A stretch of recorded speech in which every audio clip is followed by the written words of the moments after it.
Hey guys, welcome back to the channel.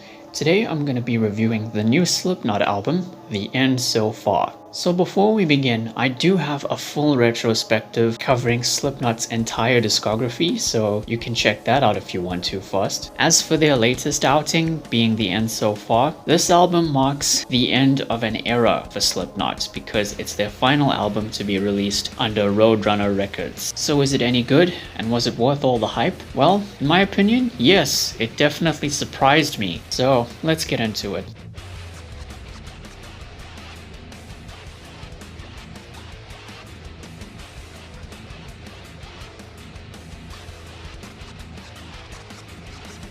So Corey Taylor described this album as a heavier version of Volume 3, The Subliminal Verses, the album where the band took a more mellow approach with their sound in order to attract a wider audience. And while some elements of that album can be found here, The End So Far still feels like its own distinct experience. It's a nice mix of the really aggressive stuff the band did early on in their career and some of the more experimental and melodic stuff from their later albums. I really enjoyed the way this album started with the opening track Adderall.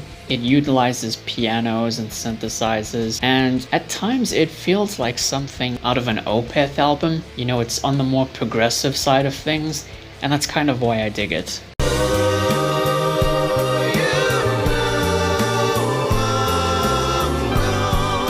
If you're looking for their aggressive stuff, I can recommend the track H377.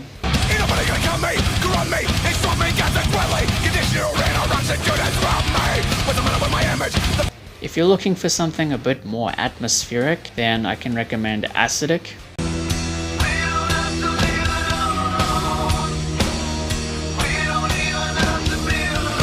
And the album closer, Finale, is such a beautiful conclusion to the album, and one of the best album closers they've ever done, period. And that's due in large part to Corey's incredible clean song vocals, the backing choir, and even the orchestral elements at the beginning. You know, all of that is fantastic. And now it's a shame, but I gotta stay, 'cause I like it here.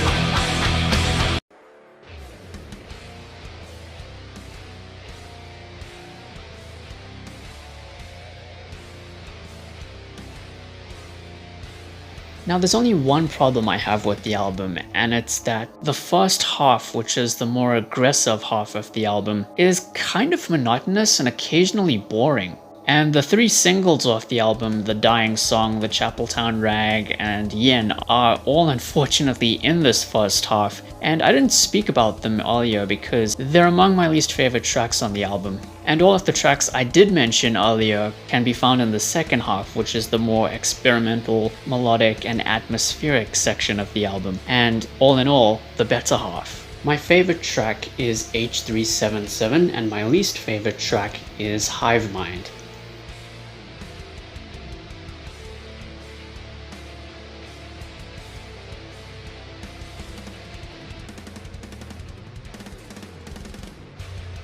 So yeah, those are my thoughts on The End So Far. This is an album that I think is going to divide fans. The fans will either love it or hate it. And while it's not quite as good as We Are Not Your Kind, in my opinion, I still think it's one of Slipknot's better albums. And even if this was their last album period, I'd be okay with it because it's easily one of the best albums I've heard all year long. So next time I'm going to be ranking all 7 Slipknot albums. Look forward to that very soon, guys.